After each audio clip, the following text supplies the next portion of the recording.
Good to see everybody. Good to hear ya. Salute to you all for being here. It's late night in the heartland. All right. We've got a big night tonight. We've got a big subject. It's going to be one where I hope you're ready for some unindoctrination. Because ready or not, you're going to get it tonight. And some of you aren't going to like it. And, well, that's okay. Because I know that most of the internet and 99% of the so-called truth movement is made up of Tinos. That's truthers in name only. They don't really want to get to the bottom of things. They just want to hang around the periphery, tiptoe through the tulips, and jerk each other off and have a reach around while you congratulate each other on how excited and smart you are and raise some money and get some more subscribers. We don't do that here. In fact, we sometimes take a tack that is far too opposite of that. But tomorrow night, again, not in an attempt to get subscribers or popularity, we're going to have Jason Kona from the No White Guilt program. He'll be here for the entire 2 hours. He'll be taking calls, and I am looking forward to that, ladies and gentlemen. It's going to be powerful. And we've got to talk about something before we get going. You know, we had the J&J, what do we call it? We had the J&J thing. We had the J&J treatment, and the J&J treatment was making people sick. The J&J treatment was killing people, and they put a pause to the J&J poke. We put a pause to the J&J poke. And what happens when they put a stop to the J&J poke? None other than Donald J. Trump comes out and says how horrible and how terrible it is that they stopped the J&J poke, and then they need to restart the J&J poke as soon as they possibly can. Folks, do you still doubt that he's out? Do you still doubt that there's something wrong and it's not the same guy that came down the escalator? It's just not. And it's time for you to admit it. It's time for you to admit it. And it's time for you to wake up. And it's time for you to get with the program. Quit waiting on the plan. Quit waiting for Jesus to come back. Folks, we've got to do it. It's up to us. There's no saviors. We thought that President Trump was going to ride in on his white horse and save us. It didn't happen. And now all he wants to talk about is how great the pokes are and how everybody should get one. Folks, time's up. Eyes open. Blinders off. Gag off. It's over. He's let us down. He's part of the problem, not the solution. And it's time for us to take things into our own hands and get our business done. Rivka can see it now. Well, you know, it's hard for us to open our eyes, but we did, and we do. And now we are moving forward, ladies and gentlemen. And tonight we've got a very powerful subject. It's right along this line of thinking. Only it's going to be things like you've never heard before. Tonight, we are going to talk about Melchizedek. Melchizedek, ladies and gentlemen. And this was brought to my mind the other night when we had John Lamb Lash on the channel. And John Lamb Lash made an allusion to this. And I picked up on it, wanted to study more on it, and did. And this is such a deep subject. This is such a deep subject, ladies and gentlemen. And you're going to see something that, even though we got people in the chat room that can't quite figure this out, that you hear things on this channel all the time that you don't hear anywhere else. Because we're not about the bullshit. We're about the real shit here. And you're about to get some real shit right here and right now, ladies and gentlemen. Melchizedek. Jeff, what the heck are you talking about? I'm talking about welcome to the new deception, same as the old deception. Are you ready to be unindoctrinated? Are you ready to be led to some water only you can drink? Are you ready to be led to some truth and only you can think? But I want to let you know, first of all, that we are brought to you by Nanosoma. It's a plant-based nano-emulsion to strengthen immunity and repair skin. It doesn't heal anything itself, but once it goes into your body, it empowers your body to heal everything. That's right. I said everything with a capital EVERYTHING. So go to jeffreydarty.com, click on the Nanosoma logo, and you can treat yourself to the most powerful product that we've ever offered. And a close second is the High Consciousness on Demand with the Focus Life Force Energy. They'll actually send high consciousness right to your phone, right to your home. You can also find the Focus Life Force Energy right there on jeffreydarty.com.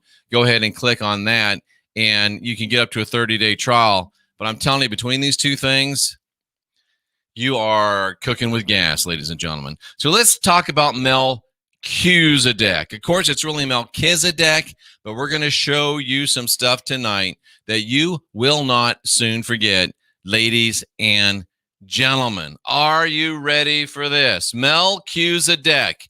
This is Late Night in the Heartland. This is the Unindoctrination Station.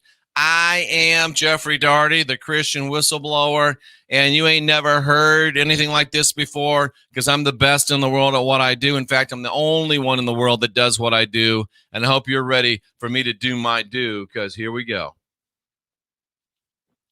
Here we go. Who was Melchizedek? Well, let's start off by looking at Melchizedek in the Old Testament. Melchizedek in the Old Testament was called the king of Salem. He was also called the priest of Elyon, and he was mentioned in the 14th chapter of the book of Genesis. He went and he met Abraham, and he brought out bread, and he brought out wine, and then he blessed Abraham, and he blessed Elyon. So he's called the king of righteousness, first of all, in the Old Testament. And then we read in Genesis chapter 14, as we get into the details, and Melchizedek, king of Salem, brought forth bread and wine. Really interesting. And he was the priest of the Most High God. And he blessed him and said, "Blessed be Abram," who would become Abraham, "of the Most High God, possessor of heaven and earth, and blessed be the Most High God, which hath delivered thine enemies into thy hand." And then he, meaning Abraham, gave tithes unto Melchizedek of all that he had. This is a really powerful passage, and I think we ought to take a look at it.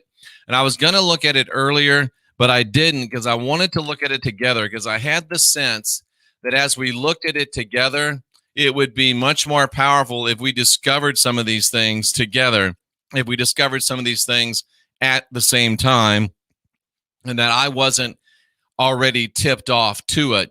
Now, of course, most presenters won't do this because it's very dangerous, because they don't really know what it says yet, and they don't have the ability and the experience to know that they can go ahead and do what I'm about to do without having to worry about getting hung up.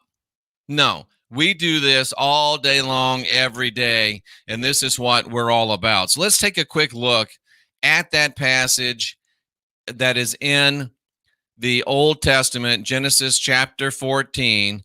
And I got it on New King James. I got to get rid of that. We don't want New King James. We want Old King James, because that's what a lot of you people like. And that's okay. We don't want to get you too far outside of your comfort zone, even though Yeah, you're probably going to be way, way, way, way, way outside your comfort zone, and that's okay. So here we are. Melchizedek, we're calling him Melchizedek, and he blesses Abram. And the king of Sodom went out to meet him after his return. And Melchizedek, king of Salem, brought forth bread and wine, and he, the priest of the Most High God. So let's look at this, and let's look at it in interlinear so we can actually pull out what this thing really means. I said I want to look at it in the interlinear. How come it's not giving me the interlinear? Well, we'll have to do it the hard way. Then Melchizedek. Let's look first of all at what Melchizedek means. And I don't want to get ahead of myself, but I want you to realize that Melchizedek is not really the name. The name is Melchizedek, and we'll talk about that in a few minutes, and it's huge. It's huge. So Melchizedek means my king is right. My God is right. My dad is bigger than your dad. My dad can kick your dad's ass. This land is mine. God gave it to me. You've seen that. So right from the beginning, we got my God's right. My king's right. And of course, by implication, that means your God, your king isn't right. Salem, most people believe, is the same as Jerusalem. If you look at this, it's from the word Melech, which means king, and then Sedek, which means righteousness, or my king is the best king. My king is the strongest king. My team's the best team. My church is the best church. My guru's the best guru. So Melchizedek, and it said that he was king of Salem, and it's not the word that's normal for king. It's from an unused word. So it's a little bit different. It's a little bit odd. He's under divine protection. It's just not the normal word for king. Keep that in mind a little bit. King of Salem. Again, most people think this is the early name of Jerusalem. He is the king of Salem, which means making amends. He's complete. He's sound. John Lamb Lash talked about Melchizedek being totally self-sufficient and self-contained, and this says that he is complete and sound. Keep that in mind as we start talking about who Melchizedek is, what Melchizedek is, the illusions that Jesus is the same thing as Melchizedek, and me breaking to you that Q's probably the same thing as Melchizedek, who's the same thing as Jesus, who's the same thing as Melchizedek, who's the same thing as Q. That's right, I said it. And if you've got the balls to make the calls, you can call in later and disagree with me, but you can't do it in the chat room because this is a call-in show and we're trying to make you call in. So Melchizedek is complete and sound. Interesting.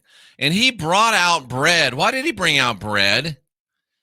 And it's not just food, it's bread. The word is actually food that you eat. They've kind of translated it into bread. But why bread?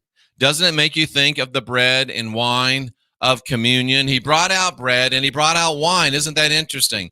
No, Jeff, they always ate bread and wine. They did, but it's very interesting to notice that the translators want to tie this to bread and wine. And if you are a person that's ever been to church, when you hear bread and wine in a church context, it immediately draws you to communion, Eucharist, Jesus. And I'm submitting to you, there's good reasons for this. He was the priest, Kohen, that's from the Yehudans, the Cohens. They are the Levites. He was a Levite. He was a priest. Wow. So was Jesus, according to Paul, in the book of Hebrews. And he was the priest of who? Of God, El Most High, and I think that's going to be Elyon. Yes, he was the priest of God, Elyon. He was priest of the God Most High. He was priest of the highest God. He was priest of the utmost God. And look what word it really is, ladies and gentlemen. It's Allah. I know you Christians like to pretend that you're different. I know you Christians like to pretend that you're special. I know you Christians like to pretend that you're unique. You're not. Because your God that you call the Lord, that you call the Father, that you call Jesus, it's the same God as the one that your Islamist brothers, and I said that right, your Muslim brothers and sisters call him Allah. Your Christian brothers and sisters call him Jesus Father, and your Jewish brothers and sisters call him the Lord or Yahweh. It's the same God. Christianity, Judaism, Islam, it's the same religion. It's got all the same characters. It's got all the same players. I know you don't like it. You want to be special. You want to be unique. Sorry, you're not. You're just a brother from another, I won't say it. And your sisters from different misters, but it's the same one. I know that makes you uncomfortable, but it's still true. So isn't it fun discovering stuff together? He was the priest of Allah. Well, Jeff, that doesn't mean, and I want you to notice that Abraham is going to give tithes to the high priest of Allah. Oh, I got to look you in the eye for that one. How does that make you feel? I'm about to show you where Abraham, your great, great patriarch, the founder of your religion, was given tithes to Allah, and your Bible says it. Your script says it. Abraham, Father Abraham had many sons. Many sons had Father Abraham, and I am one, and so are you, but not me anymore because I am through. So let's all praise the Lord. You sang the song. Have you been to church? Your patriarch paid tithes to Allah because you are worshiping the same Allah, the same Yahweh, the same Jesus. All three of those religions are all worshiping the same dude. That's just the way it is. So let's go back to this text and let's figure this out a little bit more. Are you liking it yet? Are you loving it yet? Are you having a good time? Oh, wait, we're just getting started. And he blessed him. So Allah, remember, it says Allah blessed Abraham. And guess what? He blessed him in the Jewish Old Testament, which we're reading. He blessed him in the Quran. And Paul talks about him blessing them in the New Testament. So Allah's blessing people in the Old Testament, the New Testament, and the Quran. How's that make you feel, Christian? You're not special. You're not unique. It's easy to fool somebody. And you are a great example of that, but not so easy for those people that have been fooled to be convinced that they've been fooled. But that doesn't mean I'm not going to stop trying. So he blessed Abraham, did Allah, who is the possessor of heaven and earth. Can we look at that again? I just got to show you that again. I got to look. And he blessed Abram and said, by Abram the Most High. Remember the Most High. What is the Most High? Remember what is the Most High again? It is Allah. Allah, Allah, Allah. We're talking to Allah. Allah blessed Abraham. Allah says your enemies will be delivered into your hands. And then Abraham gave tithes to Melchizedek, who's Allah. He gave Allah a tenth of everything he had. Do you understand what's going on here, ladies and gentlemen? Abraham, the patriarch, has a meeting with Melchizedek, who says he's the priest of Allah. And Allah promises to help Abraham out, and Abraham gives a tithe to Allah. I'm not making this up, ladies and gentlemen. I'm not making this up. I'm right in your script. You call it the scripture. I call it your script. And we're right there in the middle of it. He gave him tithes of all. He gave him a tenth of all. And as we go and look, and we saw this, the name Melchizedek literally means Melchizedek. And if you know anything about history, if you know anything about comparative religions, which I have the curse and the cure of knowing far too much about it, being 20 years a full-time minister, 5 years another part-time minister, and then having the Bible college degree, over 40 years of study and over 100,000 hours of study in the biblical scriptures. Melchizedek bears a remarkable resemblance to Malik Taus. I mean, look at Malik, and then both start with T's. And Malik Taus is the peacock angel / God, one of the 7 ruling angels and a central figure of the Yazidi religion. Keep that name in mind, Yazidi. As we get deeper into this, it's going to show itself to be very large. And it's also reminiscent of the Zadekim or the Zadekim, Yazidi Zadekim. And the Zadekim were the first century Yehudan sect that led the rebellion against Rome, and Christianity came out of the Zadekim or Zadekim group of Yehudans. Wow. Melchizedek is also connected to the Messiah. And he's also connected to the apocalyptic scenario of Revelation and Daniel and Ezekiel. And this is demonstrated by the psalmist. The psalmist says, the Lord has sworn and he will not change his mind, at least not this time.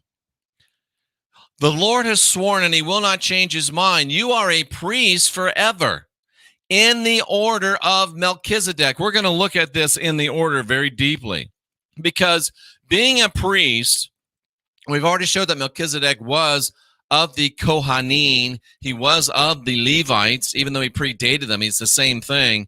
So Melchizedek is a priest, but he's a priest in the order of Melchizedek, his own order. There's something different about him. And in the 66 books of scripture, your script, we only have Melchizedek, Jesus, and possibly the Lord being of this same order. And as Joe Sapien says, Malik Taus was a renowned human sacrifice god. So is Allah. So is Jehovah, Yahweh, so's the Father, so's Jesus. And Galen says, what the hell? Absolutely. The Lord has sworn and will not change his mind. You are a priest in the order of Melchizedek. The Lord is at your right hand. Wait a second. Remember when Stephen, the story of Stephen being stoned? And Stephen is being stoned and he falls down on his knees and he looks up into heaven and he says, I see God the Father and I see Jesus standing on his right hand. Wait a minute. That means, why was Jesus on the right hand of God the Father? Because God the Father is the boss, right? And Jesus is the supplicant. But this just said that the Lord says that he's at Melchizedek's right hand. Or if it's Jesus he's talking about prophetically, that Jesus would be at his right hand. So does that either means that Melchizedek is the Most High God, as it just said there in Genesis 14, and that the Lord sits at the right hand of Melchizedek and Jesus sits at the right hand of the Lord, or it means that the Lord here is Jesus and he sits at the right hand of the Lord here, who's also Melchizedek. Which one is correct? What if they're all correct? And I promise you, by the end of this little discussion, it will be very clear in your mind.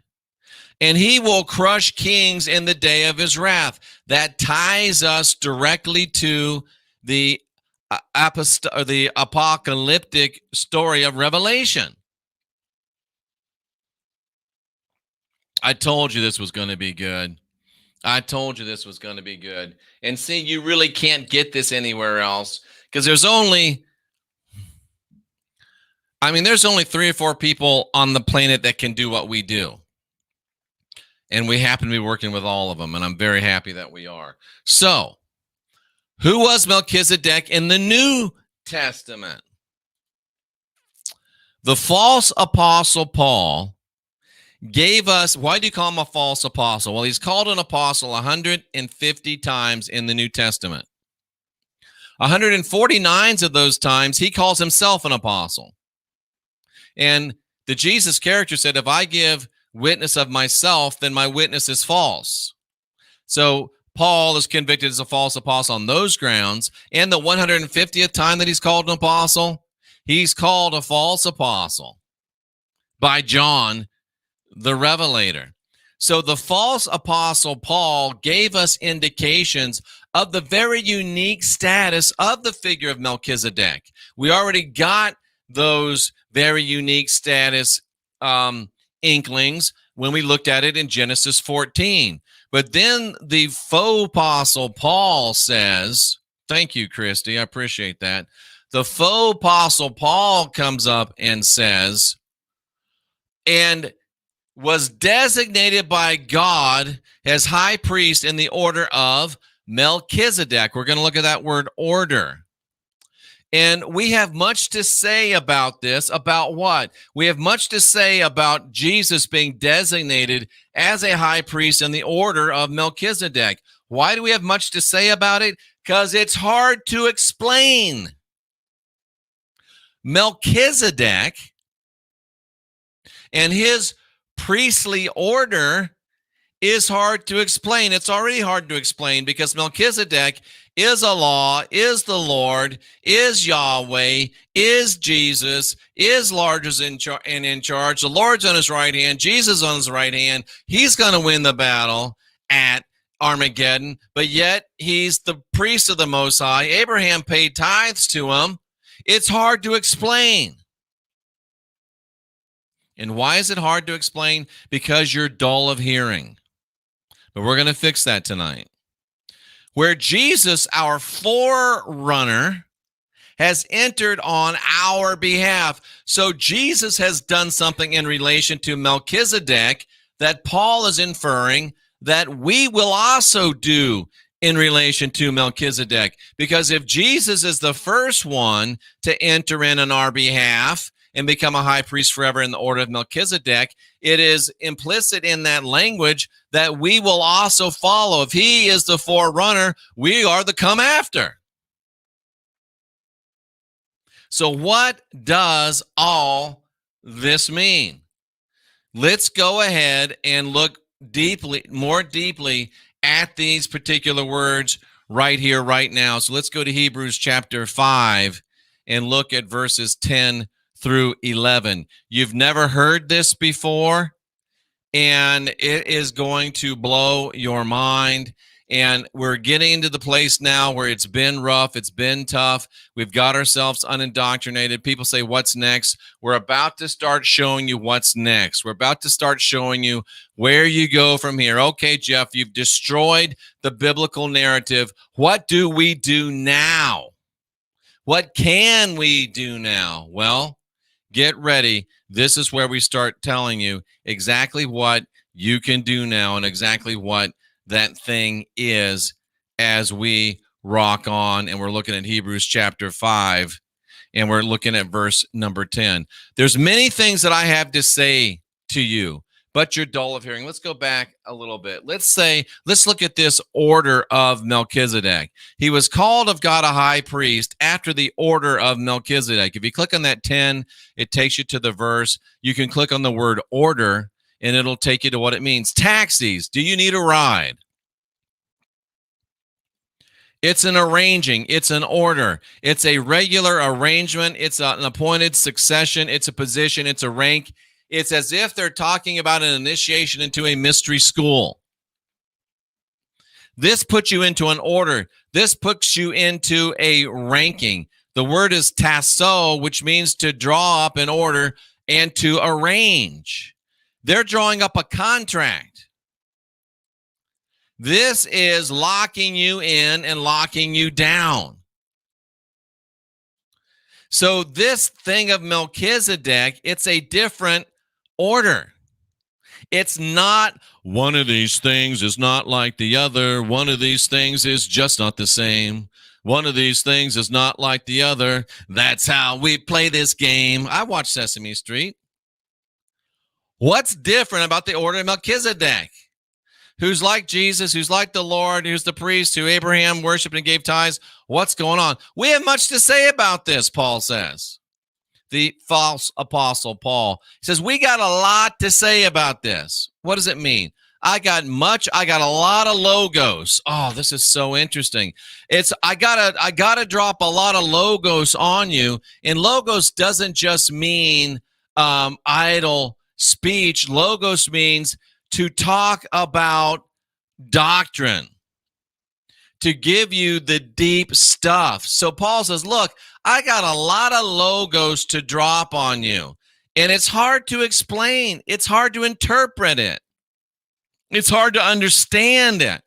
It is deus, which means unmiss, like in misjudge. And it's hermeneo. It's hard to interpret. And let's face it, all you now I lay me down to sleep Christians, you don't want stuff that's hard to explain. You want stuff that tickles your ears. You want stuff that's easy. You want stuff that's fun. You want things that are sexy. I'm about to sex you up. We are bringing sexy back tonight. And you're dull of hearing. You're sluggish. You're slothful. Spiritually sluggish. And you can't hear. Your sense of hearing has been dulled. But tonight, I think that I have the requisite skills to help you understand what's going on. I believe, the skills to help you understand what's going on. So let's see if we can get down into the next part of this. Let me go back here where I can see everything, because we need to get to this part where he's the forerunner. Where is that? What happened to the forerunner part? So Christ also, where Jesus, our forerunner, has entered in on our behalf and has become a high priest forever after the order of Melchizedek. Christ glorified himself to be made a high priest and said unto him, thou art my son, to this day I have forgotten. Also in another place, thou art a priest after the order of Melchizedek. When in the days of the flesh, though he were a son, yet he learned obedience by the things which he suffered. Being made perfect, he became the author of eternal salvation to them that obey him, and became called a high priest after the order of Melchizedek. So I think I got caught in translations here. Let's see if New King James says it the way that I had it there. And in other days, he also says in another place, according to the order of Melchizedek, offered up prayers and supplications. Though he was a son, he learned obedience by the things he suffered. And having been perfected, he became the author of eternal salvation, called by God as high priest, according to the author of Melchizedek. For this time you ought to be teachers. Let me just look at this real quickly and make sure I'm trying to figure out exactly where I am on this, because I don't want us to lose something. I want to teach you this, but you're dull of hearing. You ought to be teachers. For everyone that partakes only in milk is skill. All right, well, we'll figure it out here, because this is important. And being perfected. We just got caught in a weird translation link there. Being perfected, forerunner, this is what they're talking about. Being perfected. How did Christ become perfected, having been made perfect, having been brought to an end, having been completed, having been made perfect, having finished a race, having been telos, which is 50-56, having ended all of his toll.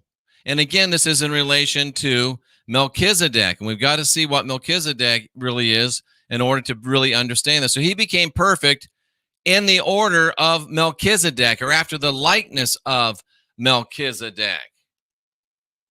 And he became a high priest for all who will obey him. Speaking of Jesus in this instance. So let's go back to our text for a minute and just catch ourselves up. So he was designated by God as a high priest in the order of Melchizedek.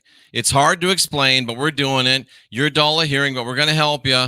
And what Jesus has done is something that we are going to be expected to do in relation to the order of Melchizedek.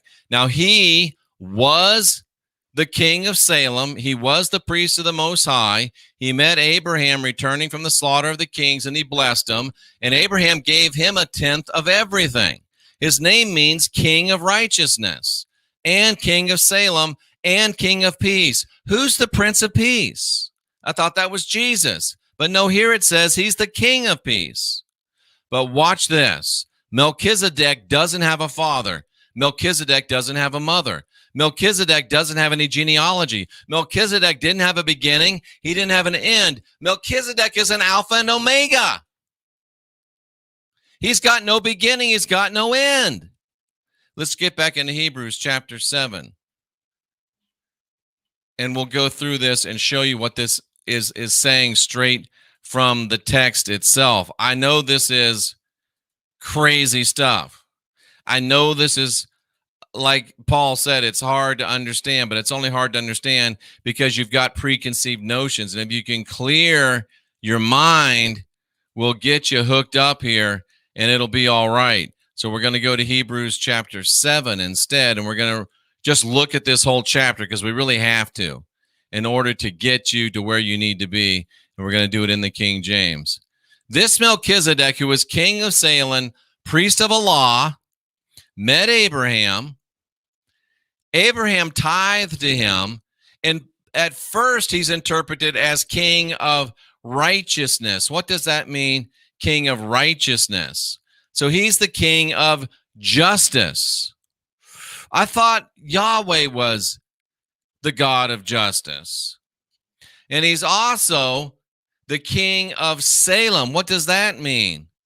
He's the king of Jerusalem. I thought God and Jesus were in charge of Jerusalem. Who's going to reign from Jerusalem when the new Jerusalem comes down? Who's in charge? Is it Melchizedek? It sure looks like it. Where's the Lord? Is the Lord Melchizedek? I thought Jesus was in charge. Is Jesus Melchizedek? Is Jesus the Lord? And to make it even worse, who's the Prince of Peace, the King of Peace? Melchizedek and Jesus. Wow. And this is where John Lamb, JLL, really came in and said that he's without father. He does not have a father. He does not have a mother. Even Jesus has a mother. Even Jesus has a father. And even Yahweh himself has a mother. We're told that Sophia created the being that is now Yahweh. But this Melchizedek doesn't have a mother. Even Yahweh, the God of the Bible, had a mother. But not Melchizedek. No father, no mother, no genealogy. There's several chapters in the New Testament that are devoted exclusively to the genealogy of the Jesus character. There's other genealogies in the Old Testament dedicated to showing the messianic line. Why? Because they had to show that Yahweh and the Jesus character came through the right line. But this guy, Melchizedek, His descent can't even be traced. His descent's not even recorded because he's beyond it.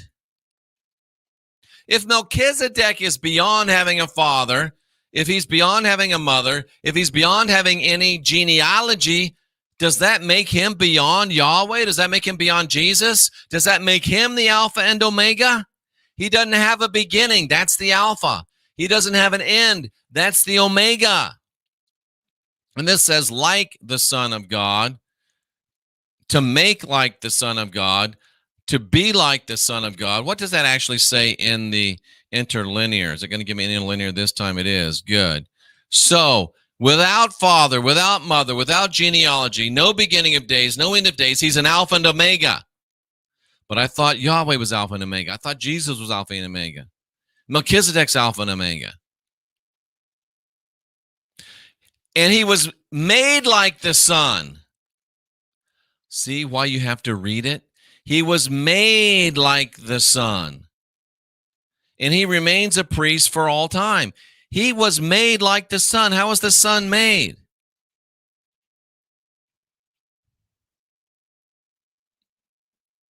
Interesting things happen when you actually read the Bible. And now they talk about, consider how great Melchizedek was. What's the word great here? Consider how great Melchizedek was. How large, how great, how helikos, how great Melchizedek was. Not how great Yahweh was. Not how great Jesus was or is. But consider, bring into your mind, look at, gaze, meditate upon, experience, discern, partake in the greatness, not of Yahweh, not of Jesus, but of Melchizedek. Even Abraham gave him tithes.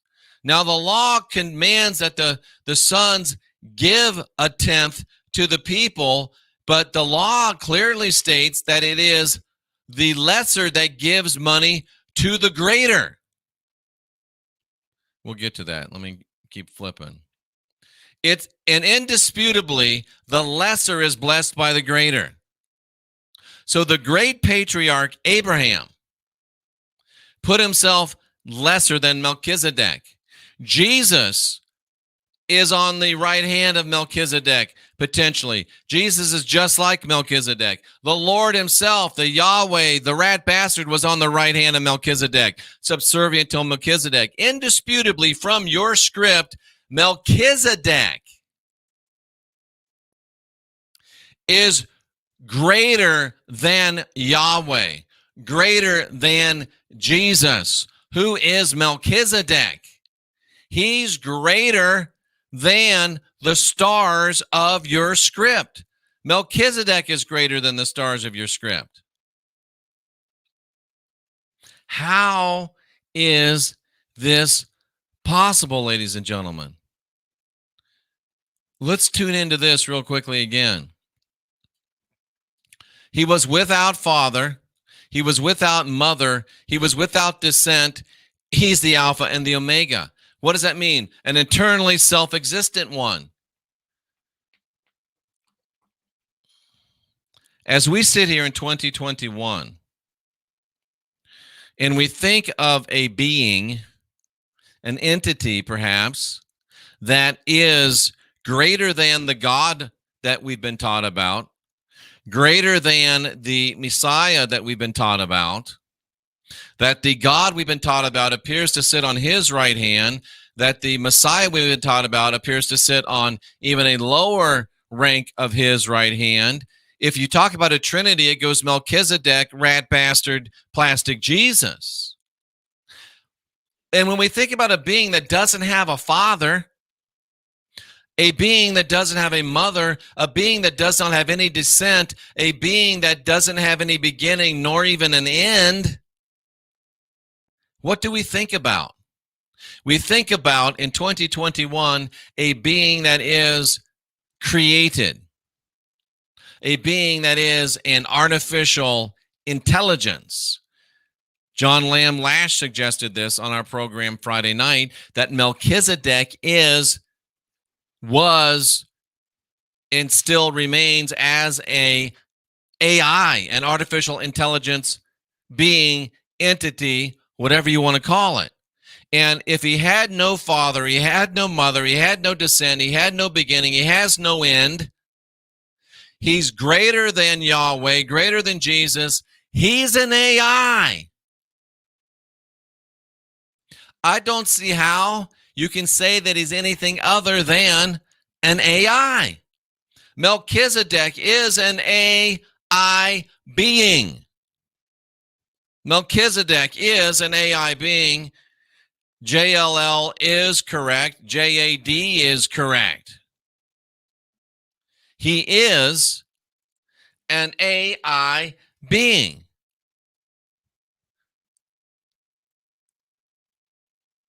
Now watch this. Not only is the lesser always blessed by the greater, in the text, your script shows Yahweh and Jesus blessing Melchizedek, which puts them the lesser and him the greater. But in the case of the Levites, mortal men collect the tenth or the tithe. But in the case of Melchizedek, it is affirmed that he lives on. So it is a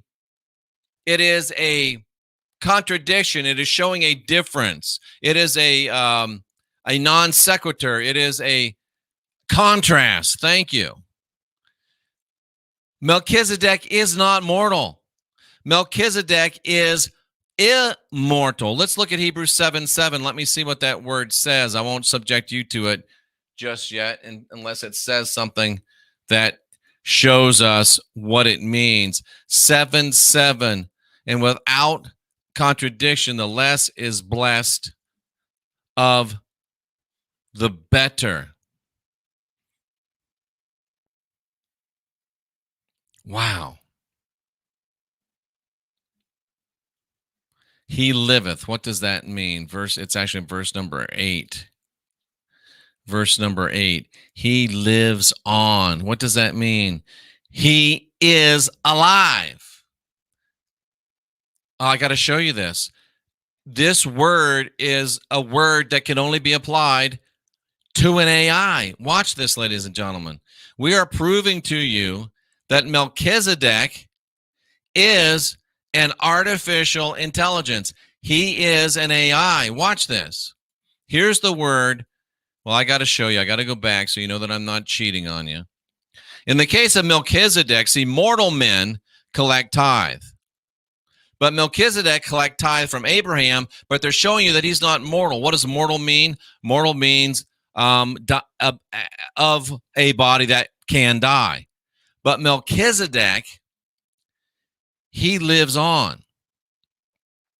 Melchizedek, Zeo.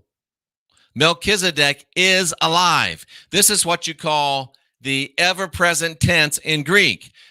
There's no past of this. There's no future of this. There's just the now of this. This means that he is an eternally self-existent AI being. He is alive. He's alive. He's alive like Frankenstein or Frankenstein. He's alive. He is an AI. He is an AI. He's alive. This Melchizedek. Melchizedek, ladies and gentlemen, is an artificial intelligence entity.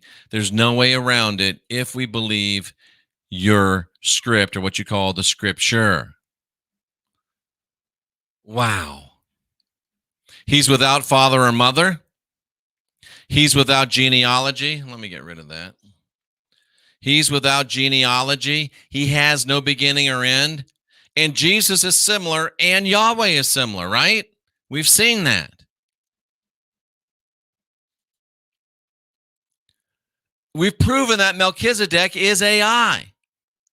And if Jesus is a priest after the order of Melchizedek. If Jesus is just like Melchizedek in that special order, what makes Melchizedek special? He's an AI. And if Jesus is like Melchizedek, is Jesus an AI? We know he's not real. We know he's not historical. We know he's a character. But is he an AI? And Jesus is the Son of God, we're told. Jesus is the Son of the Lord. So if Melchizedek is AI, and Jesus is AI, and Jesus is the Son of the Lord, then is the Lord an AI?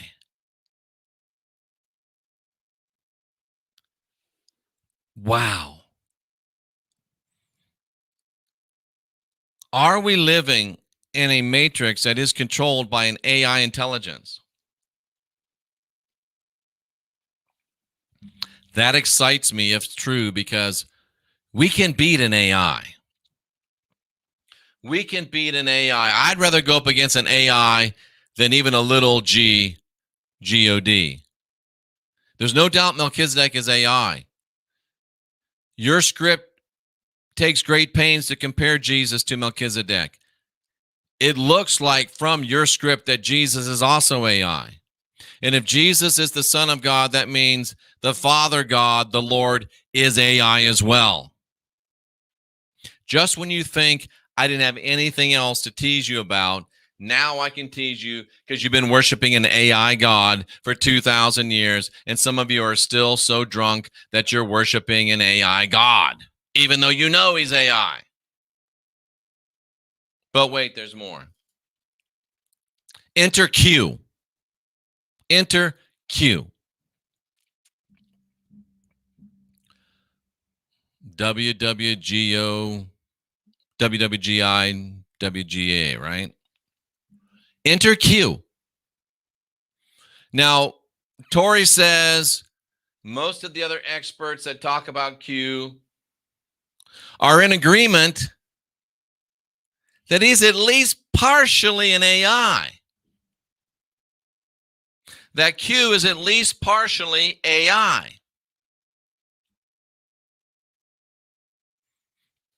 If Melchizedek's AI and Jesus is AI and Yahweh's AI, well, now we get to Melchizedek. Is the Q Melchizedek? Is Q Melchizedek? You might think I'm AI because I'm so good, Stacy, but no, I assure you that I'm not. Is Melchizedek Q? Is Q Melchizedek? Wow. Wow. And are they trying to make you into an AI too? Because remember, Christ is the forerunner of becoming like Melchizedek, and we are the come after in becoming like Melchizedek. So if Christ became like Melchizedek and became an AI, then they want us to follow Christ, who followed Melchizedek, and become an AI too. They want you to be an AI. The Sanhedrin wants you to be an AI. The Yehudins want you to be an AI. The Freemasons want you to be an AI. The New World Order wants you to be an AI. And I offer these as proof. What do they tell you to do? They tell you, let this mind be in you that was also in Christ Jesus. That's Philippians 2:5. Christian, you're not even allowed to keep your own mind. They want you to put aside your own mind and take on the mind of Christ. You will be assimilated. We will add your distinctiveness to our own. Resistance is futile. They want to Borg you up. And oh, by the way, the New Jerusalem that's coming down, it's a cube. Get ready to be assimilated, Christians. It ain't going to end like you think it's going to end. And I'm trying to help you avoid that. They want you to give up your mind and take on the mind of Christ. They want you to what? Be reprogrammed, because they want to make you an AI. And then they want you to bring every thought captive. Bring every thought into captivity for the obedience of Christ. 2 Corinthians 10:5. They don't even want you to think for yourself. They want you to be reprogrammed. They want to assimilate you. We will assimilate you. We will add your distinctiveness to our own. Resistance is futile. And you have become so dull of hearing that you don't even resist anymore. You resist me as I try to set you free. Why? Because you have your conscience. Your mind, that part of you that knows right or wrong, it's been sealed with a hot iron, according to 1 Timothy chapter 4, verse number 2.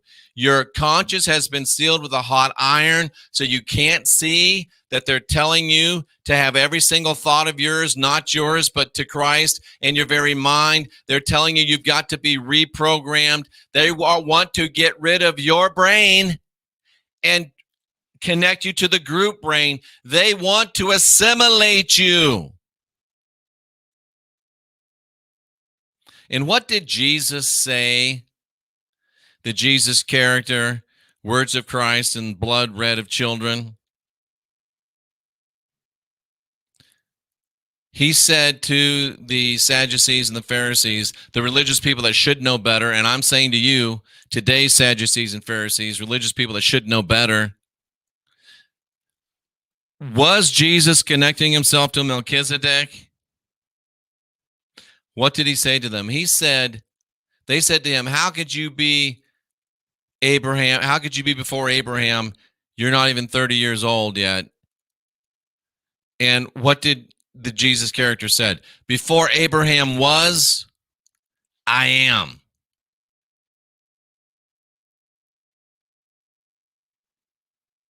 Was he really saying before Abraham was AI? He's saying I was Melchizedek.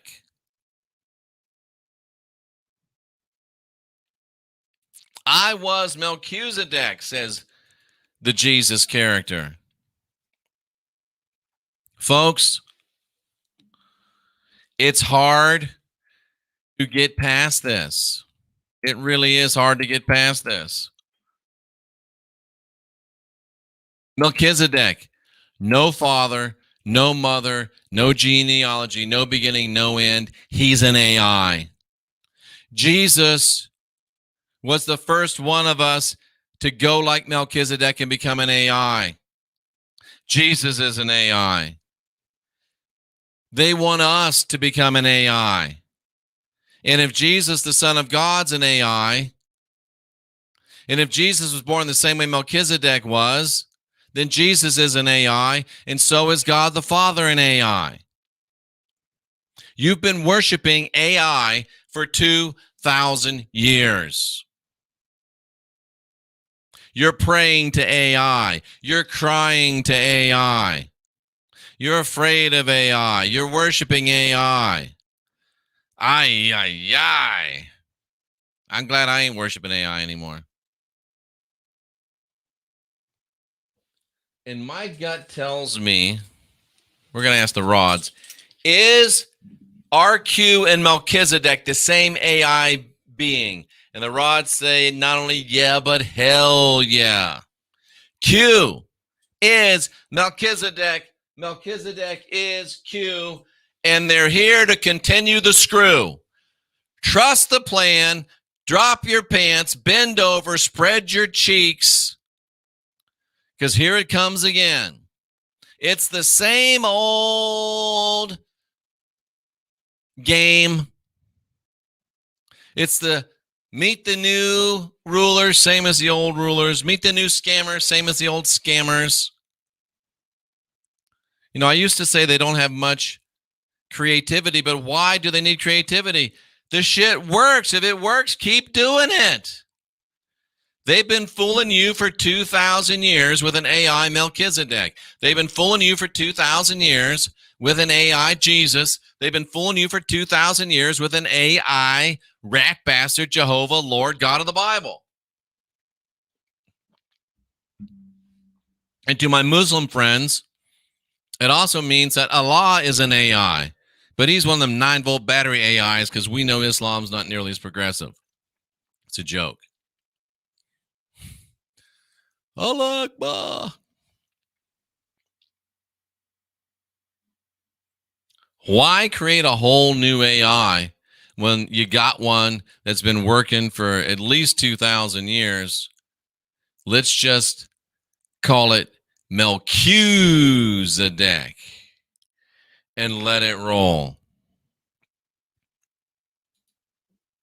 Melchizedek, ladies and gentlemen. Melchizedek. It's time to cut the cord. It's time to be your own guru. It's time to guide your own spirit. It's time to master your own ascension. It's time to quit going to angels and guides and start going inside, ladies and gentlemen. Over on D Live, DEK is an encryption key and information. Ooh, in IT. So Melchizedek, that's from Free Me, transhuman. Good stuff. Thank you over there, Free Me. What do we got on StreamYard? Estelle says it really makes sense. Laugh out loud, the rat bastard. What do we got over on Facebook? Probably a bunch of Christians saying nasty things, but we still have a lot of good people that watch on Facebook as well. So I'm trying to find where's my comments on Facebook. I guess I can't get to them right now, but that's okay. Looks like we got a great crowd over there. Nice that you're watching over on Facebook. So, ladies and gentlemen, wow. Now, a lot of you probably think I'm crazy. A lot of you probably think I'm stupid. A lot of you probably think you're smarter than me. And a lot of you would like to give me a piece of your mind. Well, guess what? Now's your chance, because I'm going to open up the phone lines. And all you have to do is be polite. All you have to do is be interesting. And I will take your calls. I pay $500 a year to take your calls. So if you don't call me, then you have no excuse. 913-279-0831. It's also scrolling along the bottom of the screen. Let me turn up my super duper caller line. Boom, there it is. And it's late night in the Heartland. You're live with Jeffrey Daugherty. Hey, Jeff, I really appreciate all the work that you do, and this particular topic, connecting it all back to stuff that John Lamb Lash was talking about. Just incredible. I mean, nothing new under the sun, right? Nothing new under the sun, and it just makes so much sense that it is an AI, and we can beat an AI. So it makes me very excited. Yeah. Jeff, can I bring up a thing that I think they're trying to do with the jab? Sure. I think what they're trying to do is inject us with that smart dust stuff to turn us into mobile 5G towers to manifest the actual reality of like Bluebeam. Ooh. Yeah, so, I mean, it's good to have 5G towers every 10 feet, but why have 5G towers every 10 feet when you can have it every 6 feet away, right? Because everybody's socially distanced. Maybe that's why they need everybody to stand 6 feet apart, Jeff. What if, if somebody understands the way 5G works and the way cloud networking works, I wonder if 6 feet away is the ultimate distance for the manifestation of a perfect network. They're trying to build the mesh frame network on the ground because they need it in order to manifest what they've got planned.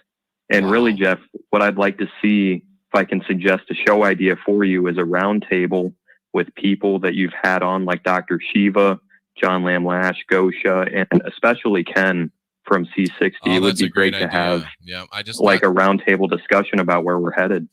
Yeah, Ken's such a great guy. He sent me a couple of bottles of C60, that I didn't pay for, and he sends me great intel. Yes. He's just a really great guy and a very, very smart very guy. Intelligent.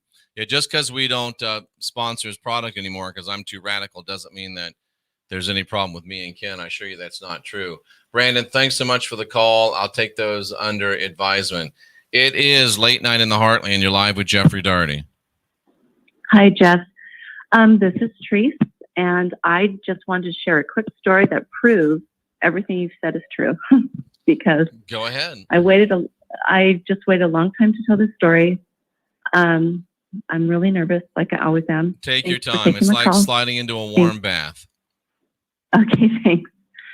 So, your presentation tonight just brought everything full circle for me. I had a afterlife experience that was very brief.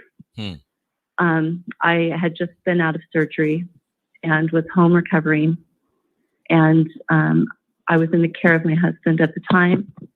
I won't go into John Lamb Lash, Gosha, and especially Ken from C60. It would be great to have. Yeah, I just my bad. Go ahead. Sorry. I basically, my ex-husband's a police officer, knows how to care for a person who goes totally I just totally went to the other side very quickly. And you might know, because you probably know, I was raised by the Melchizedek priesthood, basically. Right, in the Latter-day Saint Church, right? Exactly. So, and my faith was still kind of 50-50, but honestly, everything that you have shared, I've questioned everything since the beginning of time. Everything was why. I came here to ask why. Nothing fit until the truth has finally come out. And anyway, so I go on, I'm immediately somewhere else, and I'm in a line of people. And as you know, LDS folks go to the temple, people wear white, blah, blah, blah. You get in a line. There was a line of people and attendants everywhere in white. The difference was they had black ties on, which was very strange. Interesting. But I was in total consciousness. And I went from one place where I was being cared for to another place. And I suddenly was in a place, but here's what's weird. Instantly, I knew who I was and who they were. And I just got out of line. I went to these attendants. All these people were marching like little soldiers to a door. Did you have your sacred undergarments on? You know what? I didn't really look down to see what I was wearing, but I'm sure I looked good.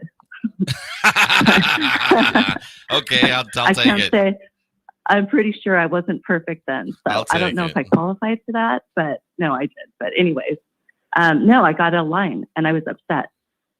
I was totally in my perfect self. And I knew this was wrong.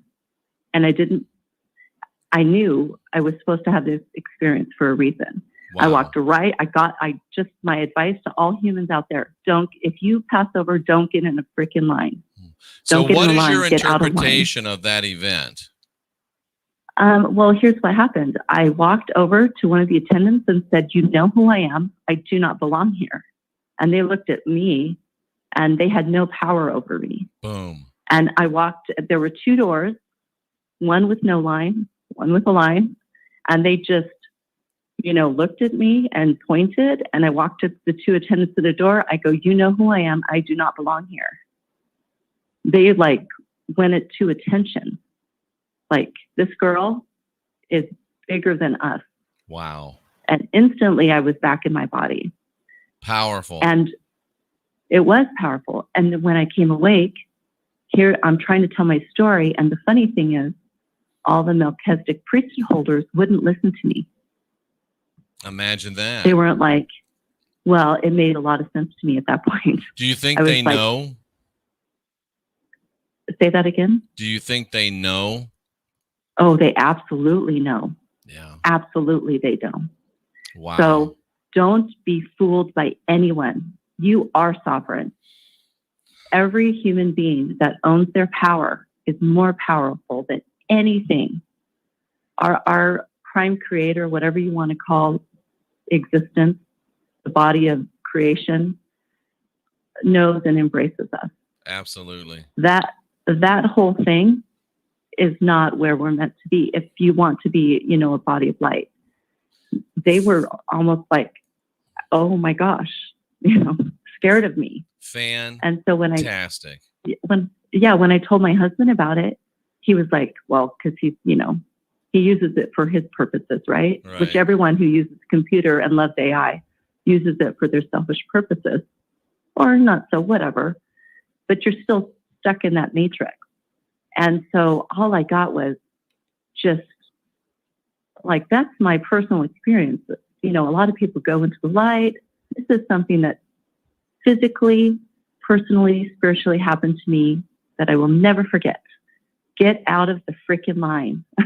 Don't stand in the line. Great advice. Thank you so much. And Nika, thank you, Jeff, for taking my call. You bet. And Thank Nika reminds us that it's sort of like standing in the line for the poke. Don't do that either, ladies and gentlemen. Don't do that either. Thank you for calling. It's Late Night in the Heartland. You're live with Jeffrey Daugherty. Hey, how's it going, Jeffrey? It's going great, man. I got your emails today. Did I send the email? I thought you did. Maybe not. Go ahead. But anyway, I grew up in that world of the Melchizedek priesthood. Oh, wow. So now that like hearing you talking about this, and your guest the other night talking about it, it's a trip, right? Because you grew up in a church and you think it's all just so good and normal. But the whole Melchizedek thing with the temples and the different ceremonies. So yeah, one of the things, I've mentioned this before, but the whole baptism for the dead. Yes. So let's just say, obviously it was for nefarious purposes, right? Right. And so I've been thinking about it, right? I wonder if they can somehow affect people's reincarnation cycle, if that's what they're doing somehow. Well, I don't know. The Mormons, the LDS Church is probably doing it because it helps, it focuses you on the importance of genealogy, and they do want everybody to track everything back. But I don't think they're doing it just as an exercise. There's got to be some black magic element in there. And remember, John Lash Lamb talked about, this is the answer. John Lash Lamb talked about, and I thought it was really weird when he said it, but now it all makes sense. If you remember John Lamb Lash, JLL, saying that when he was forced to get baptized in water, he felt like it was a blatant sexual violation. So when you're baptizing all these people for the dead, we are blatantly violating them on a deeply spiritual nature. It's black magic. I got baptized for like about 5 different people very fast, and I got a bad feeling from the elder. So I felt violated, dude. And to this day, right, I was 14, now I'm like almost 58. Yeah. And the whole thing's like, what the fuck did they do to me? Yeah. I was involved in a ritual, and it pisses me off. Absolutely. Honestly. Absolutely. Well, one of the, I always blame my ex-wife for getting out of the ministry, and it's very easy because it probably was her fault. She ran away with one of my musicians. He was playing piano for me, but she was handling his organ. You know the story.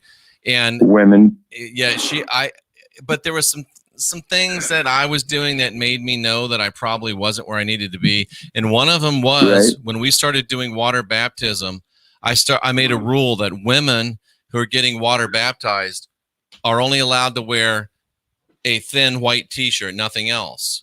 So, and we dunked them. So it's in the name of the Father, the name of the Son, and the holy titties. So I knew it was probably time for me to get out. It's probably time for me to get out. Thanks for the call. I really appreciate it. I'm Jeffrey Daugherty, the Christian whistleblower, sometimes stand-up comedian, and that shows you why it's only sometimes. It's Late Night in the Heartland. You're live with Jeffrey Daugherty. Hey, Jeff, it's Bobby G from Colorado, man. Hey, how you doing, brother? Hey, I'm great.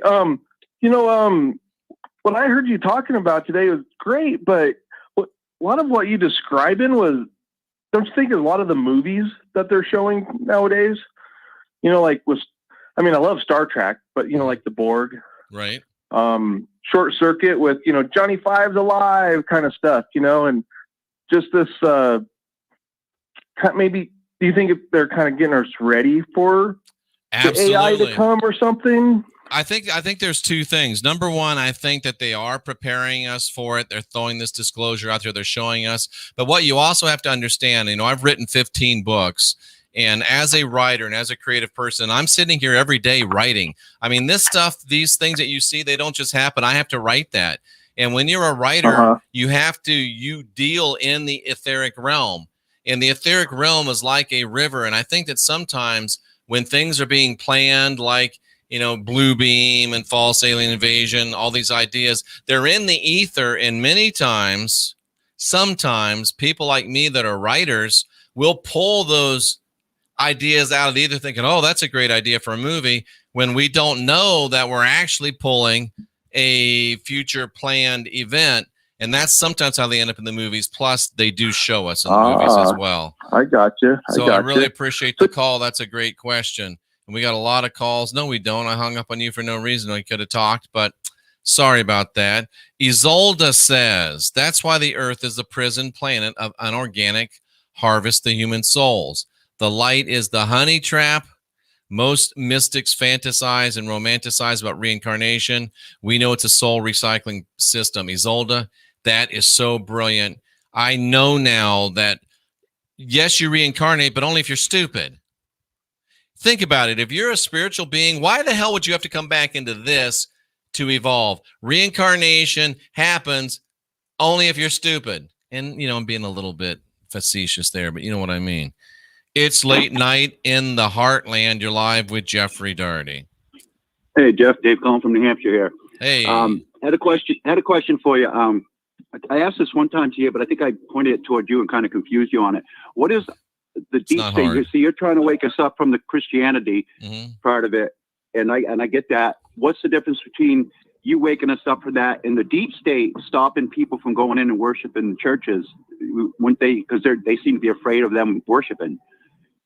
Are they really afraid of them worshiping? Well, they seem to be going out of their way to stop them from congregating together, But it's not just Christians. Are they also afraid of the Jews and the Muslims and the Mormons? Oh, absolutely. Absolutely. All of them. Why do you think they're afraid? Excuse me? Why do you think they're afraid?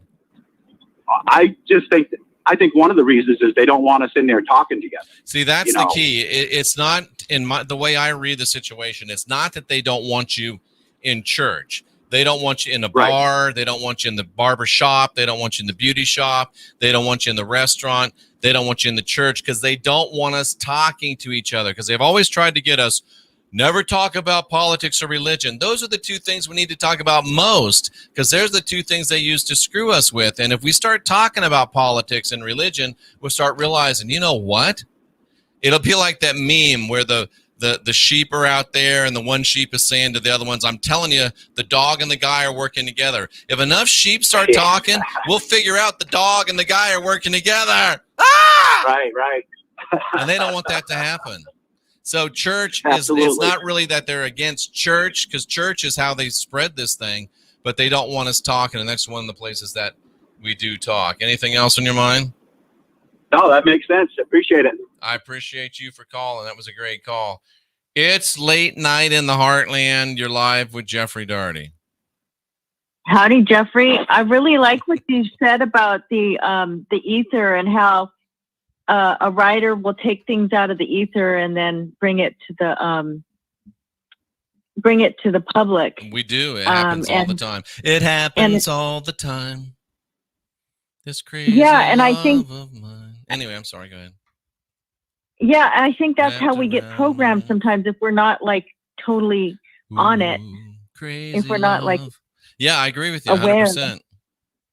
And I want to ask the rods a question. Okay, what's the question? Did the Matrix program me to draw in somebody to live near me who's an AI? No answer. I take that as a no. Really? Yep. Okay.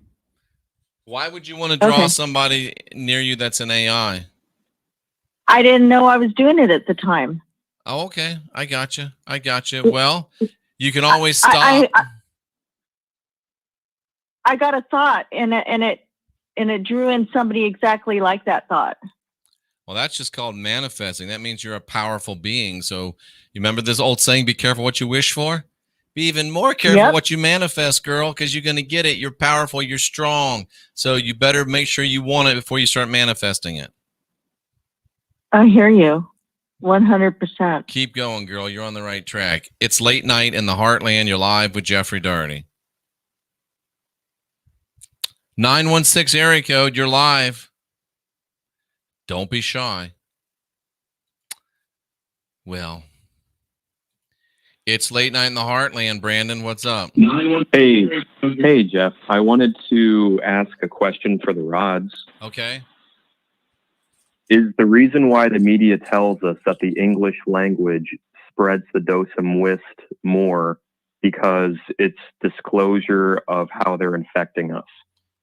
The rods say yes. And yeah, I've got something written on my board. Ben Franklin actually wanted German to be the spoken language of the United States, and it came with just within a couple votes of making it. I think Ben Franklin knew that the English language comes from the Phoenician language, and it's a language of black spell casting and enslavement. I know you've done shows on the letter J, but I think it would be a really good one to deep dive into the formation of like the ending of the Tower of Babel and how we got to our modern English vernacular. I agree. Because look at what they're doing with the English language now. They're using newspeak like they did in the 1984 novel by Orwell. Yeah. And again, the thing that surprised me is that he wrote those books like 1984 and Animal Farm, and yet he was a democratic socialist. So he was instrumental in seeding our consciousness for what their game plan was because he was in on it. Absolutely. I think you're right. I think you're right. Oh, it makes me laugh. I think we got to vibe so high that we just vibrate out of this density at this point. I agree. And by the way, folks, Stacey had made a really good. Go ahead. That's all right. Well, I'll get back to it. But Mint Builder, ladies and gentlemen, precious metals have a 5,000-year track record of success. Cynthia and I are not financial experts, but we have become very big advocates at Mint Builder. And everybody that starts a new subscription, and you can start one for less than $25 a month, or you can go for the Mac Daddy, which we got here. And this month we got a special 5-ounce reptilian shapeshifter commemorative coin with Barbara and George Bush on the front. I'll sell this one as soon as I can, and it's already worth over $100 more than when I received it. So go to Mint Builder, go to jeffreydaugherty.com, click on the Mint Builder logo. Silver, we think it's undervalued. You can also get gold, palladium, platinum. And if you start saving some precious metals for 3 or 4 years, you're going to have a nice little nest egg. Again, I'm not a financial advisor, but if you want to go to buy some precious metals, buy them through me at Mint Builder. Go to jeffreydaugherty.com, click on the logo. You get the lowest price anywhere, guaranteed, on precious metals. And I get a few shekels to help continue this work. So that's what I call a win-win. It's late night in the heartland. You're live with Jeffrey Daugherty. Hey, Jeff. Thanks for your show, man. It's very informative. You've affirmed a lot of things that I've known, which is great. I'd like to share something with you a little bit about the other night, the soul loop. Right, soul looping. That was Gosha. Yeah. Now, if I can share this with you, I'd appreciate it. Yeah, go ahead. Tell me what's on your mind. Yeah, well, all right. Well, I can remember from when I was born, and I was in a great white hall. That's the only thing I know about it. And I was sitting like in a chair, and I was watching these different TV screens. You know what I mean? Like monitors. Yeah. And I was instructed to where when I pick one that I want, that's where I'd wind up. All the others would go blank. Of the screens. Yeah, it kind of like hit me when she said the soul loop. Right.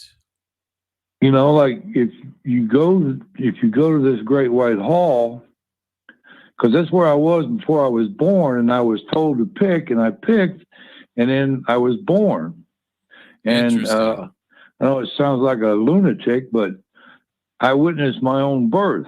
You know what I mean? I knew I was coming out. You know, so yeah, I've known that for a long time, and didn't want to. The only one I know who knows it is my wife. And but when she said soul loop, that just snapped with me. Yeah, I get it. Thanks for sharing that. I can see why that would snap in your mind. It's late night in the Heartland. You're live with Jeffrey Daugherty. Hi, Jeff. It's Claudine. Hi, what's up?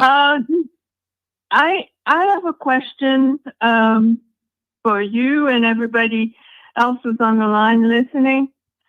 Why, if the Pope is so good for us, why are they forcing it on us? The Pope or the poke? The poke, the jab. Poke. Well, I think we know why they're forcing it on us, because they want to change our DNA. We can't really talk about it very much because, you know, it's not something they let us talk about.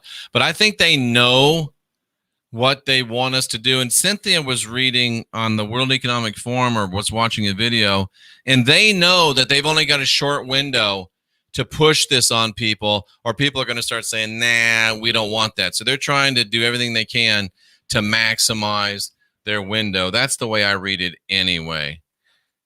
It's late night in the Heartland. Thanks for calling. You're live with Jeffrey Daugherty.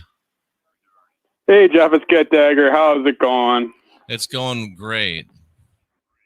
Awesome. I had to cut out and leave my dad to go help my mom with my dad. He fell again, but I was during the call where the lady was talking about going into, I think it was a dream, or it was sort of like when the Mormons go get baptized. And Right. I just wanted to kind of tell you about my story of when I got indoctrinated into the Mormon faith in Edmonton. I was going through some tough times after getting laid off in the oil field, and my roommate wasn't paying rent, and unfortunately he was Mormon, so they would come over, and very nice people, nothing against them, nothing against what they believe. Anyways, they got me under their spell, so I started going to the services, and I met a nice pretty girl, and she got me under her spell too. Ooh. So I kept going, and then I got, all of a sudden they're like, oh yeah, you should come to the temple and get baptized. And I'm like, well, I've done a lot of good things in my life, but I've also done a lot of bad things. So at the time I was like, oh, this could maybe be a fresh new start, right? And the way they were talking about it seemed like a really good thing. Right. So I went and did it. At the time, it was like, I thought it was great, but now thinking back on it, it wasn't. It was kind of a weird kind of especially after I left, all the weirdness and stuff, the way they kind of handled things. And it seemed like they were talking about about the dead and like doing getting baptized for the dead and all this weird stuff. At the time I thought it was cool, but yeah, just a lot of weird stuff that they did, and how they kind of tried to explain and what they did. But at the time I thought it was pretty cool, but it's just a weird, well, I'm sure too, with any types of religion, they got all those weird doctrines, and it just seems not cool at the time, or very, very spiritual. But basically, they're just brainwashing and getting you deeper and deeper under the indoctrination process, unfortunately. Yes, I agree with you 100%. Yeah, and it's sad, and I'm just hoping everybody else wakes up. And I just want to tell you one other quick thing. I know Stephanie, or not Stephanie, sorry.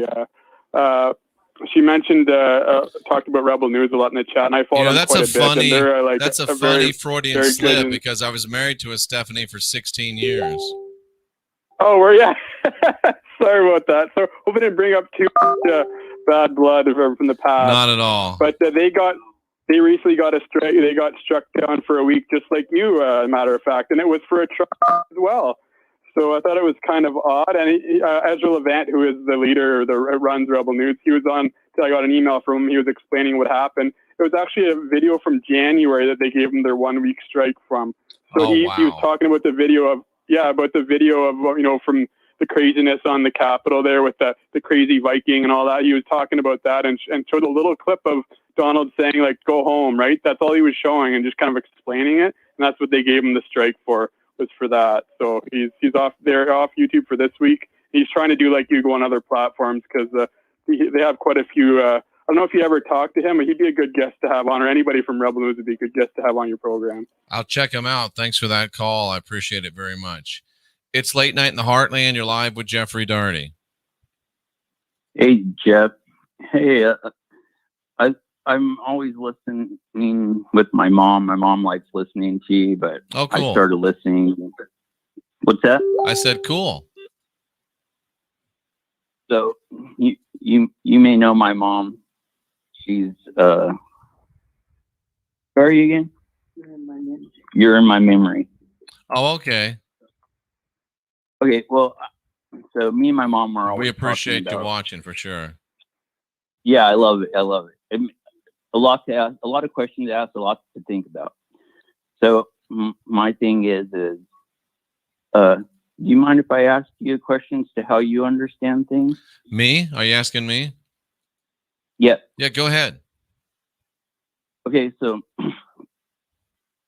you referred to the beginning of the Bible sometimes, and in the beginning of the Bible there was a first creation, correct? Correct. And according to you, that first creation was. Are you asking me to fill in the blank? Correct. Well, actually, it's very interesting you've asked this, and we don't want to get too long in this. I don't want it to get boring, but this is a good question, because after talking with John JLL, we'll just call him JLL. That's John Lamb Lash. And after I've been reading his book again, what's it called? Not in His Image. And I'm reading a book that he recommended called The Controversy of Zion. And I now think that the original first creation in Genesis is the Yehudans. And I'm using that word because they're the ones that wrote it. Plus, that word allows me to escape the censorship on this platform. So I think the first creation story in Genesis 1:26-27 is the creation story that the Yehudans say is them. The second creation story in Genesis chapter 2 is the story that the Yehudans say is them creating us, because in their deepest wet dreams of Yehudism, they think that they are the Elohim and that we are their creations and are lower than them. So that's my newest, latest, greatest understanding of the two creations in the Bible. How does that strike you?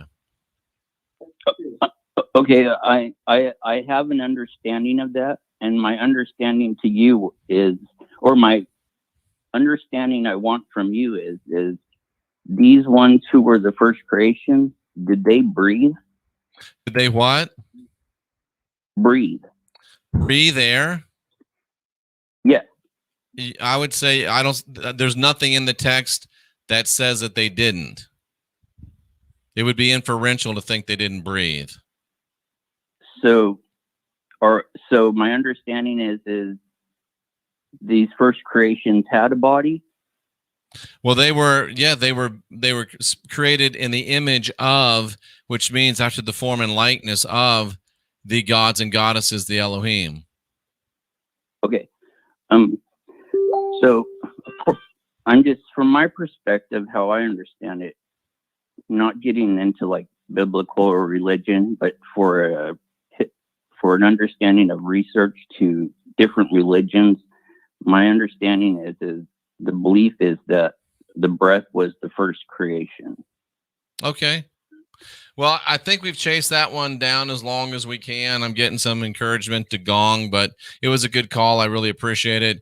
But if you have any other questions along that way, you and your mom, please feel free to call back in.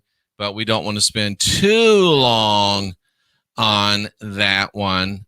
Tyler says God gave Adam a breath, right? Well, not the way I read it, but that's that's what it says. That's what it says. So it's late night in the heartland.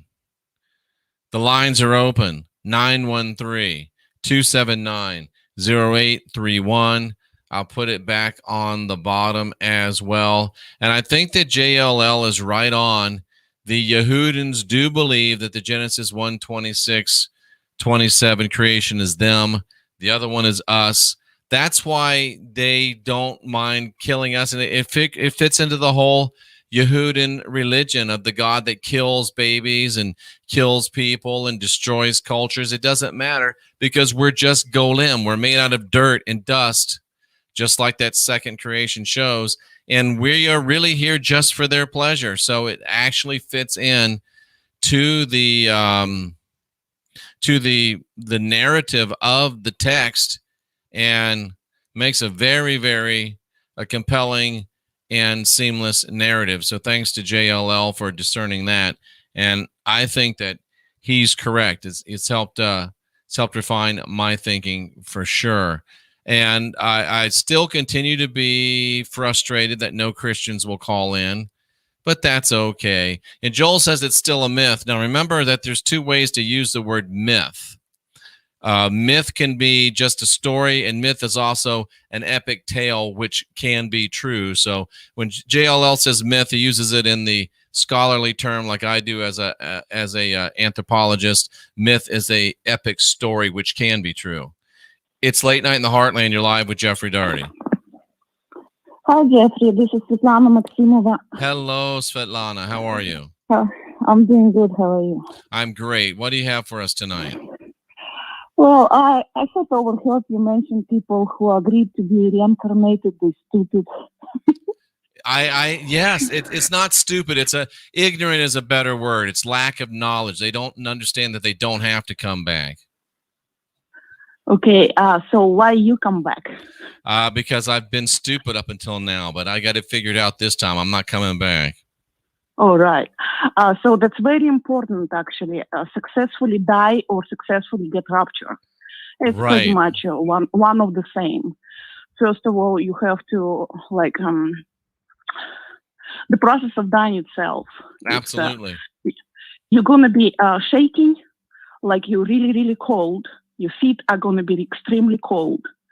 Next thing happening, like while you violently shaking, you're going to be sucked out from the occipital region of your skull, which is back of your skull, where is your vertebra going into the skull. You're going to be sucked out by a huge vacuum cleaner, let's put it that way, because that's exactly how it feels like. The next thing happening, you actually see hearing ultrasound. Not ultrasound, infrasound. You're hearing infrasound, which is more like you being in a wind tunnel. That's the infrasound you're hearing. Interesting. And what you're doing, you pretty much during that process, you're also flying and expanding. So you need to just simply relax and fly. And you're flying to the point, it's going to feel like when you're swinging on the swings. When you're reaching the very top point of the swings, that's how it's going to feel like. When while you're swinging on the swing, that feeling you get, that lifting feeling? Yes. On the very top of the point of the swings. Gotcha. That means you're sort of slowing down and you're reaching that top. So you're telling us how we can get ourselves ready, right? We'll understand what's going on. You have to understand how it's going to happen, and you have to feel it before it's happening. The thing is, if you stop anywhere in the middle of that flight, just allowing yourself thinking or like what's going on, where is my body, who I am, the flight is usually stops and you're immediately in your body. Gotcha. So that's why everyone who's hearing me, that's how it's going to happen. So just, the knowledge, part of the knowledge is including that. You pre-play, you're having pre-play before it's happening. This way you know exactly what to do. And of course, no matter what, do not talk to anyone.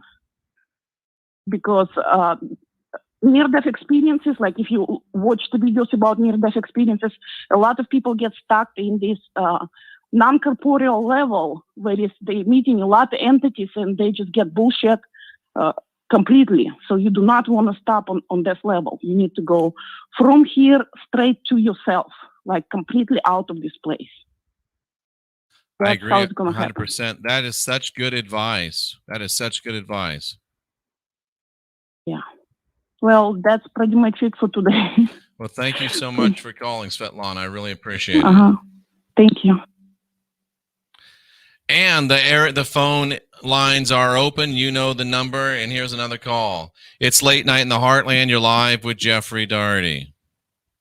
Hi, Jeff. It's Tracy from Minnesota. How are you? I'm great. How are you? I'm good. Hey, I love the show. You were talking about, Q being possible AI, but I think there's a lot of clues we've been given with the age of computers. Sometimes, people talk about getting downloads. Yep. What is very well put. Yeah, I got some major ones listening to your show tonight. What if Romulus and Remus, who founded Rome, aren't people, but they're things? Read-only memory, Romulus. Ooh. And read energy matrix, REM. They tell us it's random or rapid eye movement when we sleep. Right. I got a download that says, nope, they're reading your energy matrix and stealing your treasures and your ideas. Crap. And then I was taken to dreamland. And I'm like, oh, hell, that fits. That totally fits. Oh, my God. So there's your Romulus and Remus. And then we connect together with an Ethernet cable. Why did they choose that name? There's the ether. And then if you look at net is 10 backwards, and a 10 is a 1 and a 0. That's an on and an off. It's all right there. Oh, my God. It's so true. Yep. And then New Jerusalem coming down as a cube with 12 doors, each with a different stone. That's your 12 houses of the zodiac and your birthstone above it. You're getting recycled again. That's amazing stuff. They're going to make a sparkly, oh, I want that stone. We'll go through that door. And you're back here. And you're back here. Yeah, definitely. Then the dictionary. Why do they call it a dictionary when diction is how you pronounce something? That's what they're worried about, how you say it. They are. If it was really about the meanings, it would be called a definitionary. It would, wouldn't it? Yeah, exactly. But yeah, you're putting out some great stuff, and I love listening. And I usually don't get to stay up. I'm usually listening about 5 a.m. on my way to work. So I appreciate Well, thanks for being calling. Yeah, you too. Take care, Jeff. Take care. I really appreciate it. Thanks for calling. And we go right back. It's Late Night in the Heartland. You're live with Jeffrey Daugherty. Howdy. Hey. So wow. So many things you're just bringing out today that are just blowing my mind. It's pretty cool, isn't it? It really is. I mean, that thing about the Phoenicians and our language, makes me. I actually like the sound of German. I like the sound of German too. You either have to like it or it's something that people either usually really like or they don't like it at all. Yeah, I think it has to do with the person speaking it, because I don't know, it just, sometimes it sounds musical to me, but so I had another question for the rods, but I'm not going to ask the question. I just want you to test on the question. Okay. So just, we're going to test yes or no on this question. Yeah. Okay. It says yes. Okay. I asked about moving. Oh, really? Mm-hmm. I think a lot of us ought to be considering that. You know, especially where you are. And I know that California is a nice place. It's a beautiful place. I lived in Southern California. I've lived in Northern California. But man, it's time to think about getting out of there if you can. And it may come to the point where, we're working with Dr. Shiva and there's some things he's doing. I'm going to talk to some other people, but it may come to the point, depending upon how far they push this, that we might have to get to places where we can be together and live together. And, I'm not talking about in the same house, but where we can gather together and we can join together as a community and survive that way. I agree. I have an idea that I think it could work. I think a lot of people they want to be more free, and part of that is like not just moving, but like being in a state of flow, like that. That's what the word Christ means. Okay. You see what I'm saying? And I do. And in we the need flow, to be, absolutely. we need to be in that flow state. And like, there was a time when we were convinced that consumerism was the way to go. And now people are saying, there's no way I could ever have that lifestyle that my parents had. So I need to find a way to be happy that's like in flow. Exactly. Absolutely. It's like you see all these people, they're traveling, they're all building these little vans that are homes on wheels. Yes, tiny houses kind of things. And I think that keeps us from being like stuck in a place where we're easily manipulated. You know what? It gives you options, doesn't it? It really does. And I think people are mulling that over in their hearts and saying, how do I be closer to Mother Nature? How do I be closer to the source of who I am? Absolutely. To my true self, and less enslavement and more freedom. Anyway, that's all I really had to say about that. Well, I really appreciate it very much. Thanks so much for calling. We'll hear from you again, I'm sure. If not tonight, another night. It's Late Night in the Heartland. You're live with Jeffrey Daugherty. Hey, Jeff, it's Bobby G again. Hey, so if this the AI gods are say real and stuff, and if that's true, is time travel possible, like, or dimension travel or something, and not like a time travel or dimension travel communication? Is that how they're kind of like communicating with some people or something like that? I think that it is because sorry, I'm a little bit distracted, but I think it is because we have a faulty concept, in my opinion. This is something that's kind of new to me. I think we have a faulty concept in understanding time and dimensionality. We think of it as layered. We think of it as sequential, and even past lives. We think about that as a past time. But I'm convinced now that energetically, everything is here right now at the same time. So when you go to a past life, you're not really going to a past life. It's not past, it's still there right now, but you're just accessing it in like real time. Like another dimension or something that's like exactly. At the same time, exactly, or something like that. Yeah. Okay. All right. Right on. Thanks, man. I appreciate it. My pleasure. I really appreciate it. Thanks so much. Okay, I love the calls tonight. It's Late Night in the Heartland. You're live with Jeffrey Daugherty.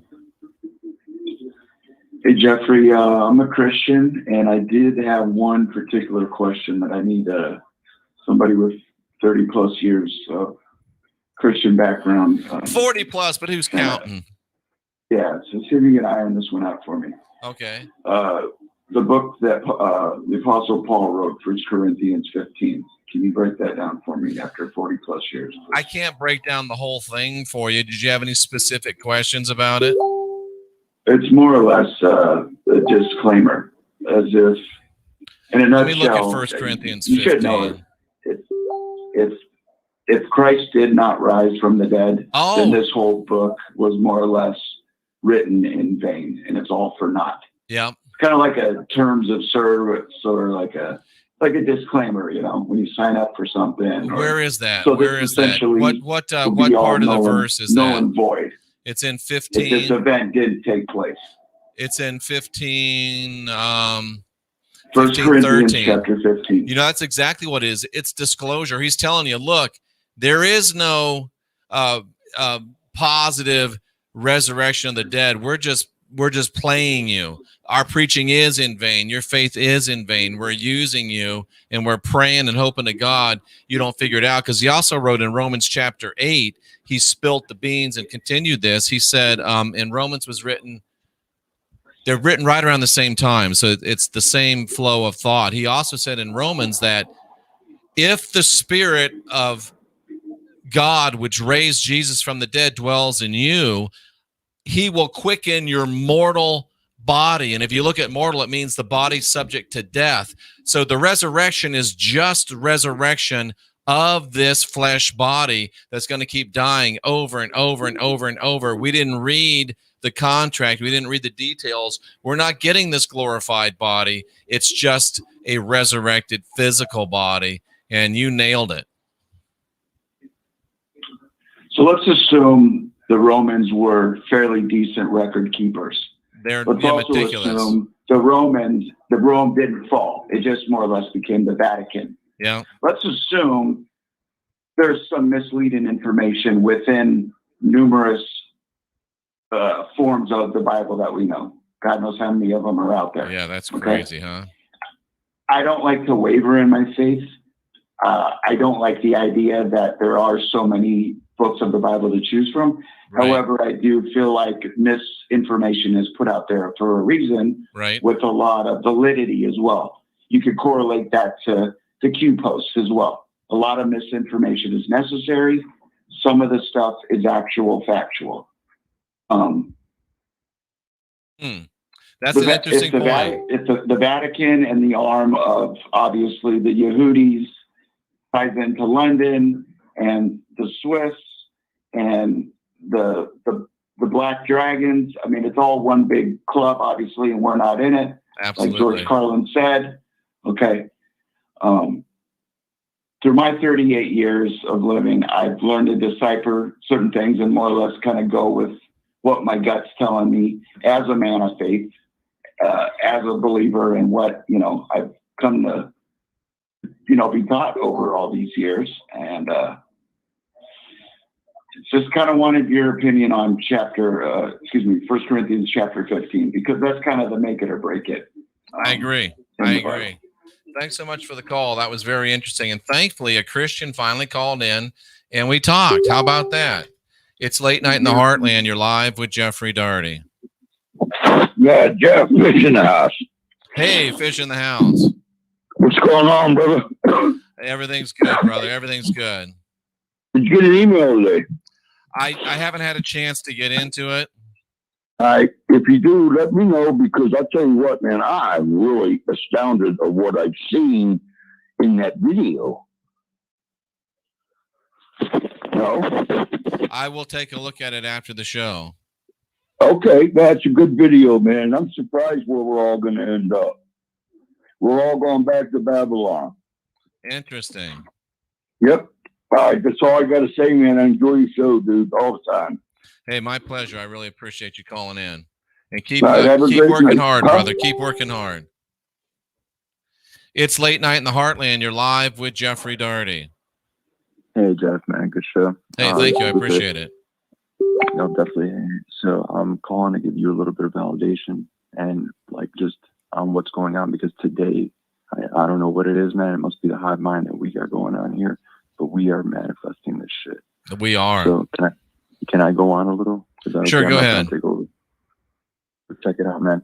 So been following the YouTube and all that stuff, and I've seen who, you know what I mean, the people that claim they're truthers, you know, that they have the big platforms, you know, that they always, like you said, they always stop where they stop when they get to that. Yep.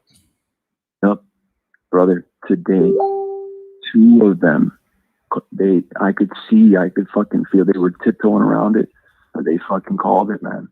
We're like, dude, we need to get rid of this Jesus coming back fucking concept. We need to fucking question it. You know, with John Lamb coming on last week, you know, he really has kind of kicked my ass, kind of given me a new level of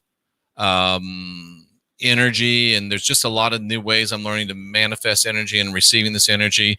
And we really do. I'm re-inspired that this is the time to get that message out. And it's a time where we just have to start doing it. And I kind of got to go back to the beginning and do it all over again. Oh, because you don't hear it. You do. You don't. And you don't. Even for it to be an alternative, for the seed to be planted, an alternative media. Dude, millions of people are hearing these fucking guys. Yeah. That's who people are turning to. For them to be like, damn, well, they just connected the dots in front of me. And dude, and maybe it had to be like this, slow. You know what I mean? For us, it's painful because we've been awake. It is. And I heard somebody say that too, man. It feels good to be awake, but just imagine the people, dude, 20 years of knowing everything, the false flag, just knowing. Yeah. You know, the bullshit. I feel bad for them. I feel so fucking bad because this shit sucks. Yeah, I mean, we talk about it. You know what I mean, for the past couple months, because that's all we've been dealing with. But geez, I mean, fucking, what the fuck? Yeah. Dude, 20 plus years. I don't know. But, well, dude, I got one thing. I got a question for the Rods before I go. All right, go ahead. Was the fucking, was the Chancellor a fucking Rothschild? And the Rods say absolutely no. Okay, solid. Thanks. And I agree with that 100%. I've done a lot of study on it. Mike King has done a lot of study on it. And I can see where there are some crumbs kind of dropped to kind of disturb us along that road, but no, it's not true. And I think on the 20th, we'll do because it's 420 is his birthday, 420. I think I'm going to do 20 reasons for the demonization of the Chancellor. So that's going to be amazing. And it's such a great night to be with you guys. I hate to cut it off, but we are out of time. We are out of show. And this has been one of the good ones. This really has been. I think the information was powerful. I think that the audience has been fantastic. The calls have been fantastic. And we give a shout out to Mike King. Of course, that comes from, who was that from? That's from Rivka. And you're so right. Mike King is great. We're really doing a great work. And I believe that we're just getting started. Tomorrow night, we're going to have the amazing Jason Kona with us from No White Guilt. That's going to be a night. Now, you may hear some things that make you a little uncomfortable. You may not agree with everything that gets said, but guess what? We're big boys, we're big girls, and we're supposed to be able to hear things that we don't agree with, remain polite, and discuss them, like I did with the Christian tonight. Surprisingly, didn't I? I'm Jeffrey Dart, the Christian Whistleblower. Thank you for the information you send in. It really helps inspire me. Keep doing it. I appreciate the hell out of all of you. Late night in the heartland. You've made my day.